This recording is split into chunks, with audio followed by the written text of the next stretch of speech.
buenas tardes a todos. Nos encontramos en el aula de streaming del Saavedra para la presentación del primer bloque que se llama Ciclo de Mundiales de Fútbol y Política. Los dejo con mi compañera Sara. Cuando pensamos en fútbol, pensamos en goles, figuras y campeones. Pero no siempre se trata solamente de deporte. A lo largo de la historia hubo gobiernos, guerras, amenazas y hasta partidos que nunca se jugaron. Así es, como la de Mussolini y los mundiales de 1934 y 1938.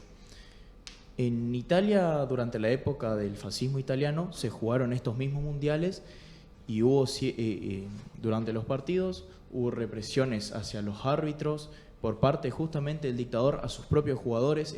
Es muy conocida la historia en la que Mussolini justamente envía un telegrama a sus propios jugadores antes de la final del Mundial donde dice vencer o morir, que justamente hoy en día es muy recordado también por el mismo motivo que hoy día el presidente del país de Italia está siguiendo las corrientes filosóficas, por así decirlo, del dictador Benito Mussolini, que fue muy idolatrado también.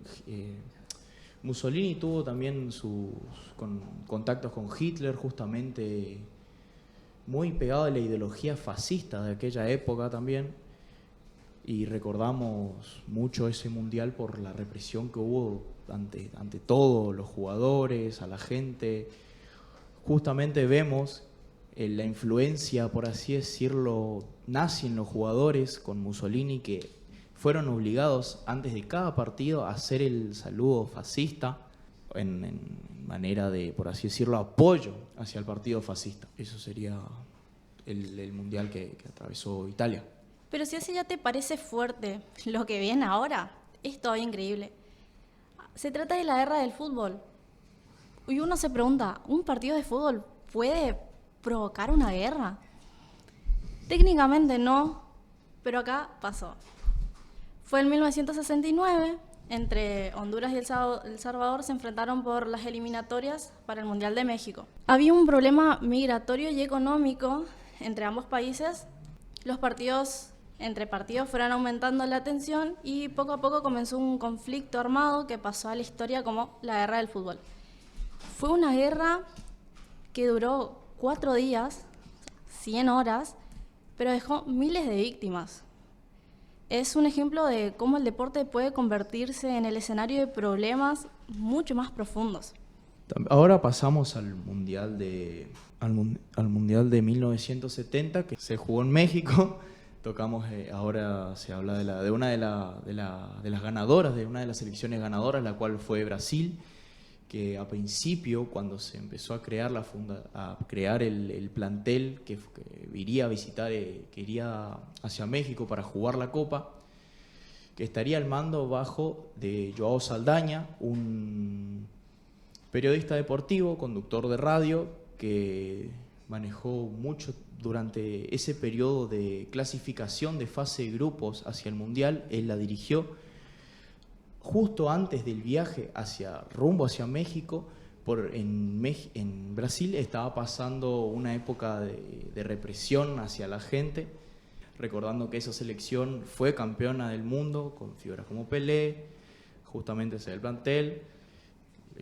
Salió campeón de esa época, recordando sin el querido Joao Salda, que fue suspendido por temas de política.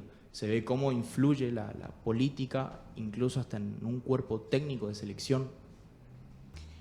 Y hablando de situaciones extrañas, llegamos a un partido en donde un equipo entró a la cancha, pero no tenía rival.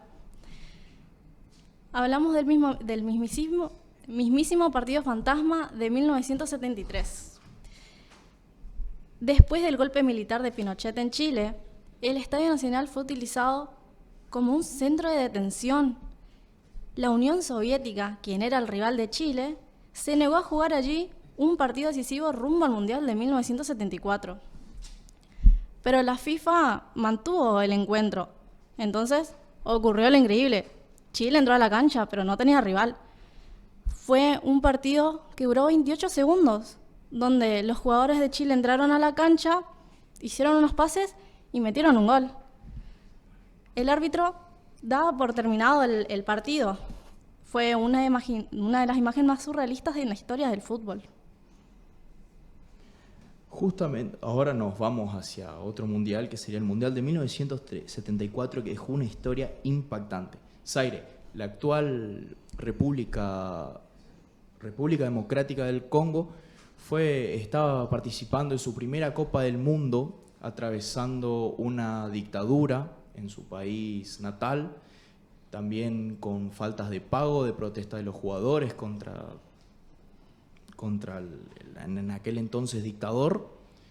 Y la historia que ahora mismo se va a ver deja a todos con la boca abierta. Zaire venía de perder todos los partidos y jugaba el último partido contra una Brasil plagada de estrellas, y justo antes del enfrentamiento, del encuentro, este mismo dictador envía un mensaje a sus jugadores diciendo que si se perdía por más de 3 goles, si se perdía por diferencia de 3-0, iban a morir ellos y su familia. A mitad de, por así decirlo, el encuentro, casi llegando al final, un tiro libre para Brasil, justamente cerca del área, deja una imagen histórica. El defensor Mwepu Ilunga saliendo disparado en contra de ese tiro libre, pateando la pelota a metros para evitar otro gol de la canariña.